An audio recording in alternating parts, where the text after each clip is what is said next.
جی محترم جناب Timur lolly صاحب. جی بہت مہربانی جناب اسپیکر. منسٹر صاحب نے بات کی سر گندم پہ آج ڈیبیٹ ہے, میں اس پہ بات کرنا جی چاہوں گا. انصاری صاحب اور ربیرہ صاحب آپ پلیز تشریف رکھیں نا سر. میں اس پہ بات کرنا چاہوں گا سر. انہوں نے بہت اچھی بات کی کہ جس طریقے سے ہمارے پاس پہلے بھی گندم اویلیبل ہے, لیکن اس ٹائم جو گندم کا سیزن چل رہا ہے جس طریقے سے آ رہا ہے سر, کاشتکار جو ہے اس کے لیے ہمیں کچھ پالیسیز آپ کی چینج کرنی پڑیں گی اپنی گورنمنٹ کی. جس طریقے سے گندم کا حال ہو رہا ہے, کیونکہ لاسٹ ٹائم بھی یہی ریٹ تھا. جناب اسپیکر میرا خیال ہے آپ بھی ایک ذمہ دارہ بیک گراؤنڈ سے تعلق رکھتے ہیں. اس اسمبلی میں ہاؤس میں بیٹھے ہوئے تقریباً 65-70% لوگ جو ہیں وہ ذمہ دارہ بیک گراؤنڈ سے جو ہے تعلق رکھتے ہیں. پچھلے سال کی جو کھاد کی قیمت ہے, جو ڈیزل کی قیمت ہے, اگر اس کو کمپیئر کیا جائے اور گندم کے ریٹ کو کمپیئر کیا جائے تو تب بھی سیم ہے, اور اس سال میں کس حد تک کس پرسنٹ تک اس کا ریٹ بڑھ گیا, اور ہم نے وہ پچھلا ریٹ جو ہے وہ بنایا ہے.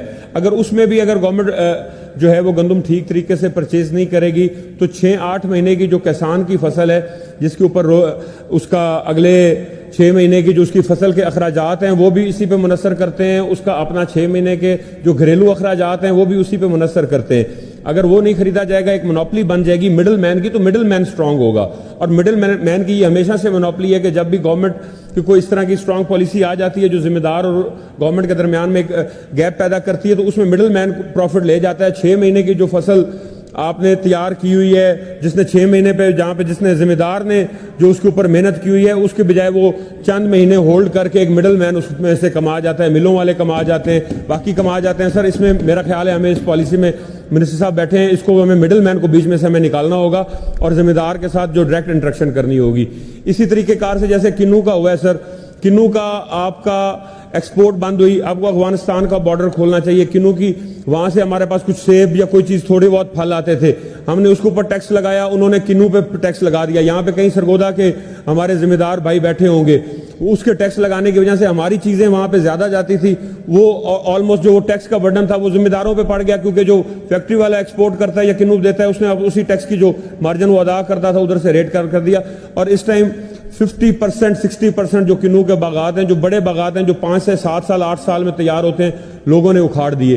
اب وہی کنڈیشن گندم کے ساتھ ہونے والی ہے. اگر گندم کاشت ہونا ختم ہوگی اور ذمہ داروں نے کوئی آلٹرنیٹ اس کا سلوشن ڈھونڈ لیا تو میرا خیال ہے کنو کھائے بغیر تو پھر بھی گزارا ہو چکتا ہے. سر روٹی کھائے بغیر ایک عام غریب ہے, امیر ہے, اس نے جو گندم کی ایک روٹی ہے وہ 2 وقت کی وہ ضرور کھانی ہے. تو ہمیں سر اس کے لیے لالی صاحب وائنڈ اپ کریں پلیز. ہمیں سر اس کے لیے تھوڑی سی اپنی پالیسیز نرم کرنی چاہیے. ہمیں گندم کو اگر ہم اس کا ریٹ نہیں بڑھا سکتے, کم از کم پچھلے سال کے جو گورنمنٹ کا جو ڈیزل کی جو کھاد کی ریٹیں, جو کھاد ہے وہ ہمیں یہاں پہ سر کسی طریقے کار سے بھی ہمیں جو کنٹرول ریٹ ہے, جو لسٹڈ ریٹ ہے گورنمنٹ کی طرف سے, وہ ہمیں نہیں ملا.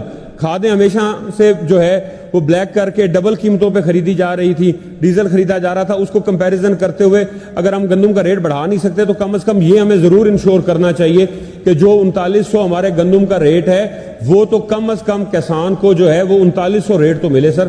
کم از کم کسان اپنا آگے آنے والی جو فصل ہے اس کو کاشت کر سکے, اپنے آنے والی جو فصل اس کو کاشت کر سکے اور اپنے بچوں کو 2 وقت کی روٹی کھلا سکے. ہم تو سر اگر یہ سر گندم مار کھاتی ہے تو پھر میرا خیال ہے ہم اس کسان سے, اس غریب سے, چھوٹے کسان سے وہ 2 وقت کی جو روٹی وہ اپنے لوگوں کو کھلا رہا ہے, میرا خیال ہے وہ حق بھی ہم چھیننے جا رہے ہیں. اس لیے خدا رہا ہمیں کچھ نہ کچھ کسان کو اوپر دینا. اگر کسان خوشحال ہوگا تو سر یہ ملک چل سکے گا, یہ صوبہ چلے گا. بڑا ویلڈ پوائنٹ ہے آپ کا.